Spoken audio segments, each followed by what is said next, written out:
All right, so now we are going to do the cybersecurity segment. There's a lot of action Scare right the now. bejesus. Let's get the bejesus scared out of us, everybody. Yes, Let's that's go. it. By the dynamic duo, who audience can't see it, but we have a dashboard, so I see them popping in there. Richard Stiennon and Dan Lohrmann, who've been on the show how many times, right? Many, many times. And Richard and I go, oh gosh, you go back to the RustNet days. Him and I did a cybersecurity novella together, 2010 or 2011. I can't remember when. And of course, Dan, long history with the state of Michigan, CIO, CISO. Not sure if I missed any C's in there, Dan, did I? Or was there something else I had that I should be covering? Or CTO as well. CTO. Okay, I know there was another C in there. And so I actually flagged them because I just heard about it late last week that the feds were making some changes. And I tell you the truth, I lost power all weekend. DTE, I get just so angry with you, but I won't go into that. Anyway, so I didn't get a chance to really do my homework to catch up on that. So tell us what the feds have done.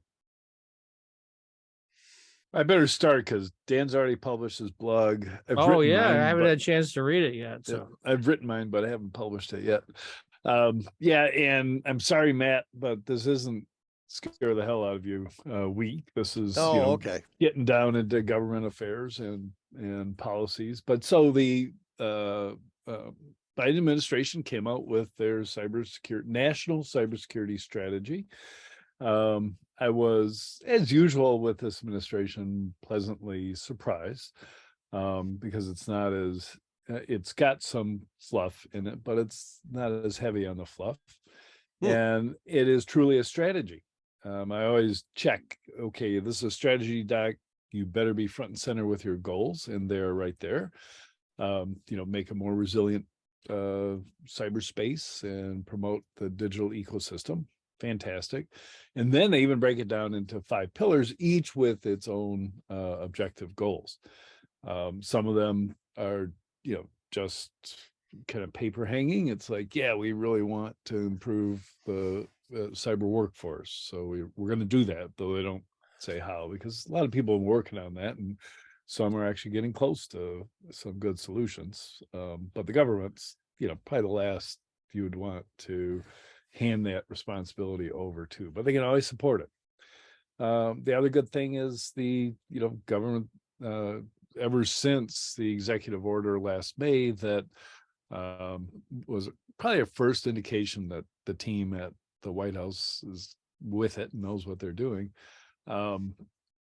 They've been laying out their specific plans, and they're doing what I've always encouraged the federal government to do is, show us, don't tell us. In other words, buy security products, deploy them wisely, correct your own practices. And in this case, they actually come out towards the end and say, we want to be the example for everybody else to follow within the federal government. So that's quite a stretch, right? Everybody else is 20 years ahead of them. So after they've done their catch up, then they'll be able to start demonstrating that leadership. Dan? Yeah, so I mean, I agree with Richard. I think it's really a great plan in many ways. I think we'll talk about some of the details here in a minute, but I highly recommend, we'll post my blog there, not post Richard's blog as well. There's a video in there that was done last week, and we'll talk about through it today, but where Ann Neuberger and also Kemba Walden, who is the acting National Cyber Director, were being interviewed by the Center for Strategic International Studies on this whole plan. So it's a lot mouthful there, but they really said it kind of at a high level. I like that interview. I kind of boiled it down. They started off by saying this plan really answers 3 questions, and the 3 questions were: 1, how do you partner? How do you partner on cybersecurity? 2, how to implement best practices in cybersecurity, and 3, how to respond to cyber incidents in cybersecurity. Now, it covers a lot more, as Richard just mentioned, the 5 pillars. We can walk through those. And it talks about the role of government, the role of the private sector. It really gets into a lot more detail around what people feel are roles and responsibilities. I think there's a lot of aspirational things in here. They're going to take years to accomplish. Because I kept hearing in that interview, and it comes across very strongly in the plan, which I think is a true statement, but it's harder to fix than it might first appear. And the question is, the way that the internet is built now, the way we're trying to protect cyberspace, quite frankly, is unfair. And unfair in this regard, that the small guy, the person at home, we tell you don't click on links, we tell you do better, we tell you things you need to be doing if you're a small local government, if you're a small business, and yet how can they possibly take on China? How can they possibly take on Russia? And so, really, we've all got to do better to protect the small guy, because the small guy can't protect themselves. So that's a theme throughout the strategy, which I fundamentally agree with. But the challenge it poses is much harder to fix than, you can just publish a document and it goes away. Because really what they're saying is they want products to be delivered more secure. So rather than being first to market, be secure to market. That was one of their themes that kept coming up. Secure to market, build more secure code from the ground up, hold software developers accountable, hold companies, cloud providers accountable. So interesting. I don't disagree with any of that. In fact, I agree with most of it.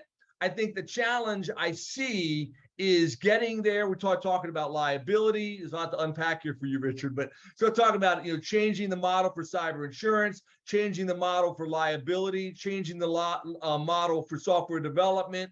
A lot of things have happened over the last several decades. It's already deployed. So it's one thing to look at the future and where we're going with AI and new innovation and new technology, but protecting what's already on the internet, it's a lot of work. And Richard, you're right. I mean, they're laying out a strategy. They're not laying out specifics. I think that I agree with most of what some things I disagree with, but most of what they write in there, I agree with. I think the challenge is going to be high. So I'd love to hear your thoughts more on that, Richard. Like, can we get to a new model on some of these topics? Yeah, if I think about CISA's formation, several years ago, but Biden, inherited it, and then Jen Easterly was put in, and for the most part, I've been frustrated because they're about 2 decades behind, where Dan and I stand as far as our understanding of how this all works, right? So they're where I was when I was a neophyte at Gartner, and a new critical vulnerability that allowed remote exploit on Solaris came out. So, which used to be the backbone of most industries' data centers. And so I issued a flash report from Gartner. You must patch for this critical vulnerability. The first call I took with a CIO, the guy said, "You're an idiot." And he explained they've got 2,000 servers. Each one has to be scheduled a week in advance to be taken down for 4 hours, rebuilt, and then tested before they can launch it. They've got to schedule that. By the time they're done with 2,000 servers, there's a new critical vulnerability. So that's a non-starter to tell people to patch everything all the time, especially in the wake of SolarWinds, when patching an emergency patch would be an excellent way to introduce a backdoor into a system. So the next phase, if you've been doing that for about 4 years, as CISA has, and this administration's just over 2 years, you're doing that, and pretty soon it builds up a frustration. Why are there so many critical vulnerabilities? It's the software vendor's fault. So let's go after them and get them to change their behavior. Well, changing behavior in a multi-trillion-dollar marketplace is extremely difficult. And yes, if in 2020 Microsoft had been liable for all the harm that they caused, then they would have stopped production and produced some much better code, which people argue, well, that's what Bill Gates did, right? He called for them to stop producing code. But they would have taken it a lot more seriously, because billions of dollars would have been on the line. And we wouldn't even have any of the situation today. Dan and I would be doing something else, probably building, I don't know, sailboats or something. but basically that's it's not a easy to bad say. idea, but go ahead. So go ahead. Yeah, the entire industry is Microsoft's fault, with a little help from Adobe and everybody else. But come on, Internet Explorer and Internet Information Server, all the things that have always been hacked. And today, so now they're proposing something that is going to get pushback from Microsoft, pushback from the creators of Android and Chrome, Google.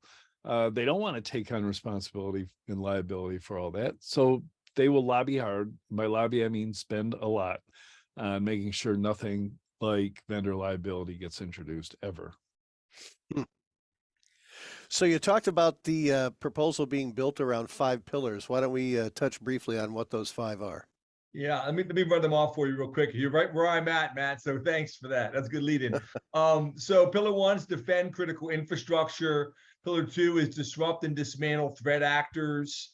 Pillar 3 is shape market forces to drive security and resilience. That's pillar 3. Pillar 4 is invest in a resilient future, and pillar 5 is forge international partnerships to pursue shared goals. So, and under each of those pillars, of course, there are lots of different specifics and recommendations, but those are the 5 pillars. So critical infrastructure, threat actors, shape market forces, invest in resilient future, forge international partnerships. So Okay. how well do you think these are going to work? I mean, are they going to really solve problems, or is it just another federal exercise? I think some, the federal government is talking about public-private cooperation, collaboration, and information sharing for years and years. And each administration establishes, new things that seem to be layered on top of each other. And so I think this administration might be responsible for the Segment Risk Management Agency. So they're looking at each of the critical industry segments and trying to determine, what the best policies and procedures are for them.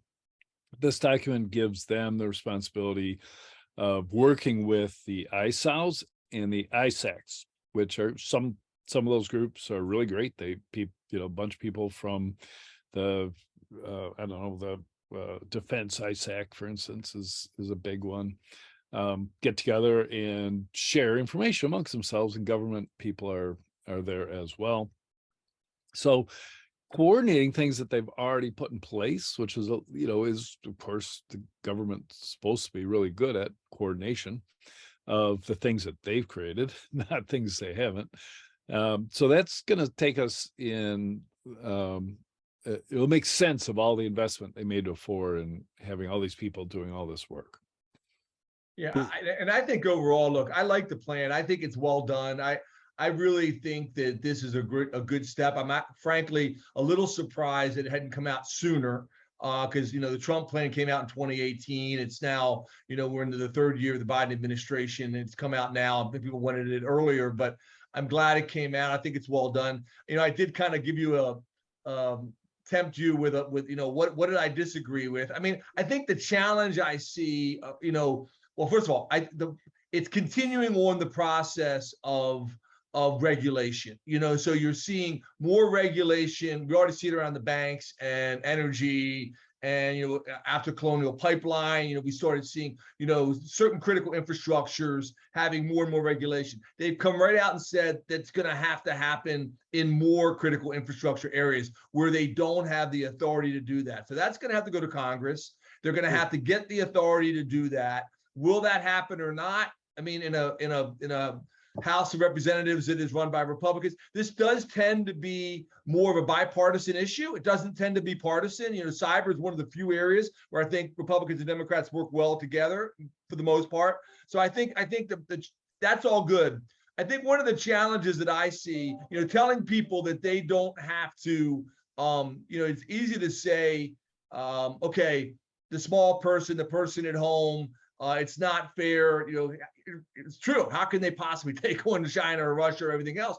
On the other hand, we spent a lot of time trying to do awareness. You can protect yourself better by taking some of these steps that Richard and I have been on your program, Matt and Mike, many times, and going through the top 10 or the top 5 or Cybersecurity Awareness Month, by really doing better with identity management, using multi-factor authentication, patching your home systems, looking at some basic steps that people can do, and they can help protect themselves.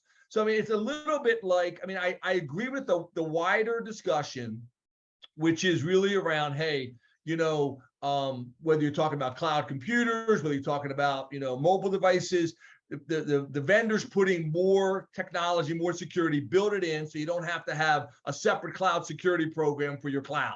You don't have to have a separate set of things. I just bought my device. Now I got to go buy 5 more security products to secure the device. And that's really one of their themes. And I love that. I think that's true. But I also think telling people in the next 5 years, Richard and I do have some job security. I don't think this problem is going away on the personal level either. So, this is not going to get fixed. Now, people can't read this or watch those videos and say, great, it's not my problem anymore. Now it's just Microsoft's or Google's, because there are things you need to do in your own home computing environment, in your own small business, in your own company, in your own government. And you can't just wait for that to be done for you by somebody else, at least for now. Now, have a goal of being there in 2030. That's great. And there's some steps they can take to help. And I think that really does this very well. I would tell everybody out there, don't just think, great, I don't have to have a security budget anymore. I don't have to do these things. In the same way you protect your house, you can say, look, I'm relying on the local police. I hope crime goes down in my neighborhood, but I'm going to do certain things around my house to protect my house just in case. I think people still need to have that attitude. So let's talk about those things that the non-huge corporations can do. The Joe average corporations, small businesses, what can they do to keep those? And the bad guys, as we all know, are usually some of the best in the world at what they do. They're much better in many cases than the good guys. So how do you keep them out? Richard? Oh, yeah. So first of all, you're not going to get it for free. Today, maybe the government will give it to you later, but you're not going to get it for free. So you should be doing things. For one thing, you could do what I do, and I did 12 years ago now. I got rid of all Microsoft products from anything I touch on a daily basis. Wow. That will remove you. So that will remove you from 95% of all the attacks. Now, if somebody is targeting you and you're on a MacBook, they're going to grab a MacBook exploit, and you'll probably succumb to that. But 95% of the attackers are going to be against Microsoft products. You're going to use two-factor authentication, and despite the security pundits saying, oh my God, SMS is not secure, use it. It's the simplest, most convenient. Use it for your people. Use it for everything you can, except if you live in an area with bad power, don't use it to open your garage door or your house. As we all learned to our chagrin last week, right? That's right. Well, Exactly. it sounds like what you're saying is, a really good lock picker can still pick a lock, but we still use locks, right? Yeah. Why not? Even a not so good lock picker, there's devices you can buy that just plug it in and it does it. Yeah, and I would just add a couple of quick things. Back up your PCs. Some basic things. People say, and we all hear that, but we got to be reminded, people don't do it. Oh yeah, I did that once 4 years ago. That's not going to cover you for the latest issues. And people say, oh yeah, check the box. And a lot of the things are common things that people may know and may, patch your systems, make sure you have the latest updates applied, on your home laptops and on your work laptops, and obviously working with your home, with your business, and making sure, very simple, you can get, on sale at Staples or your local, Office Max or whatever, you can get a USB drive with, 500 gig for $5 on sale. It doesn't have to, sure, you can use cloud backup. There's all kinds of sophisticated ways you can do this, but at a basic level, make sure if you've got data, if you're watching this, if you're listening to this, think about this when you get home. Go ahead and do it. It doesn't take that long. Pop it in there and get that backup in place and do that on a regular basis. Because if you got hit by ransomware, if you got hit by something that brought you down and you were unable to access your data, what data do you need backed up? Back up those, especially your document folders and those critical pictures or family photos, whatever it might be that you have it, in your business that you need to back up. Make sure those backups are current backups. Dan, that reminds me of something that struck me as I read the strategy. So we get to the section that, talks about resilience, and that's where they introduce the concept of an overall cyber insurance blanket, just like we do for hurricanes and other major disasters, where the federal government basically covers the cost. But it struck me as well, wait a minute, insurance is the last resort, right? First, you take all the steps to make sure you won't have a catastrophe. It's called a catastrophe in the strategy document, cyber catastrophe, which is good, but cyber cataclysm is better. And if that happens, they didn't have any aspirational talks about preparing a disaster recovery plan for the United States, which they have to do, right? They have to have an incident response capability, which they do talk a little about. But imagine the worst, and how are they going to get the internet working, telephone lines working, cell phones working? How are they going to get us back from that cataclysm that is easy to imagine because we saw it with NotPetya in Europe? Imagine the NotPetya that goes everywhere and impacts everybody. Yeah, I think. Oh, go ahead, Dan. I'm sorry. No, your call. Go ahead. I was just going to say, it's if we have, one of these major attacks, I certainly, as you know, Richard, I was one of the ones who sponsored the Michigan Cyber Disruption Strategy, and we set that up more than a decade ago. And everyone was saying, it was kind of, it was radical at the time. And why would you need a cyber disruption strategy? People were actually criticizing us. Now almost every state has one. So it's like now it's become widespread. We have a cyber civilian corps in Michigan. We have a lot of groups that are helping people in, if their school district gets hit by a ransomware attack, if their local government gets hit by a ransomware attack. So there's a lot in the plan about partnerships and really knowing what's going on in your community, in your segment of business, and really partnering, and there's a lot of good material in that. I think what worries me more for most people listening, and I think you raise a great point, is what are they going to do? Because if everybody gets hit, that becomes a big national, like the whole grid goes down. Okay, it's one thing. But what if your big company gets hit? What if your household gets hit? What if everybody else is still up, but you don't? And that personal responsibility for your company, for your business, I just hope that the reaction to this is not great. It's now their problem. It's not my problem, because for the foreseeable future, it is your problem. But I have to say, overall, I want to end on a positive thing with this. I really do think it's a well done plan. I think it really does address a lot of the challenges that organizations are facing, and I really do think that it's worth reading. People need to go out, read it, and digest it. Talk about it in your company. Talk about it in your small business. Talk about it in your government agency. And I really think there's a lot in there that can help. And So, go ahead, Richard. Yeah. So positive in that I approve of this part of the document, but this falls into the realm of keeping you awake at night, Matt. And that there's Well, we finally got there. He's been waiting for that the whole half an hour. So go ahead. Yeah. There's a subtle overtone, if you read between the lines, that this document was written for China, Russia, Iran, and North Korea. The beginning of it, in the preamble, essentially, they name those four countries and they shame them by explicit things that they know that they have done. And then throughout the document, in several places, they say that the United States will bring all of the national powers to bear on dismantling and disrupting threat actors.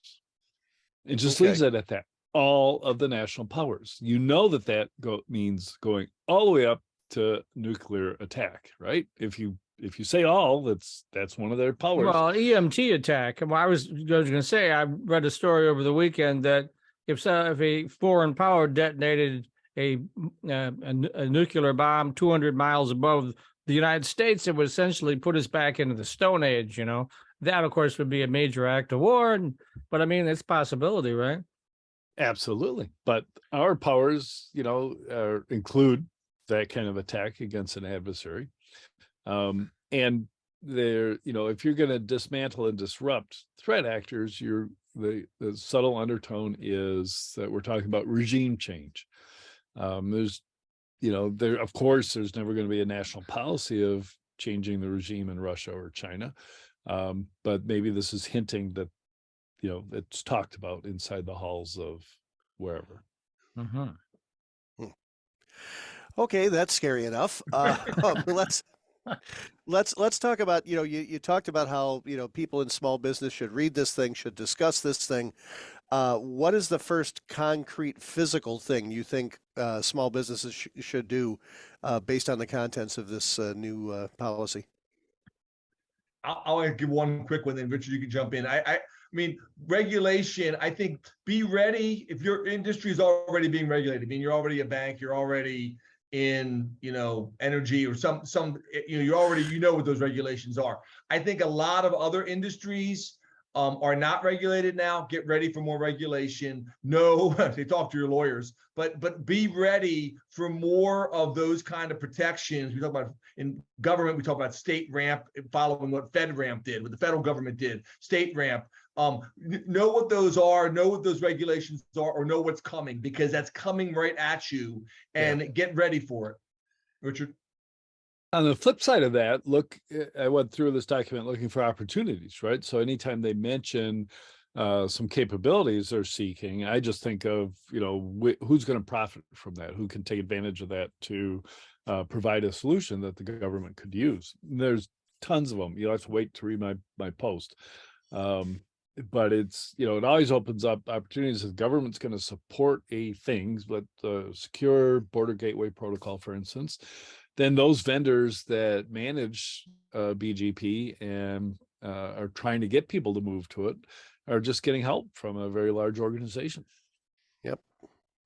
So how does one read both of your columns on this? This is where you can do the shameless plug thing we always talk about. Go ahead. Awesome. I'll be quick.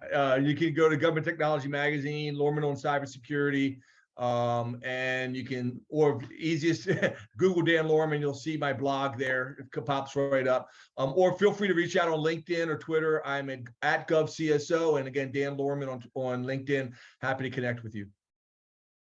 And I'm on Substack now, so you just go to stiennon.substack.com, and that's where everything appears. And then shameless plug for Dan and I, where Dan is keynoting the FutureCon event in Southfield on Thursday, and then he's moderating a panel that I'll be sitting on later in the day.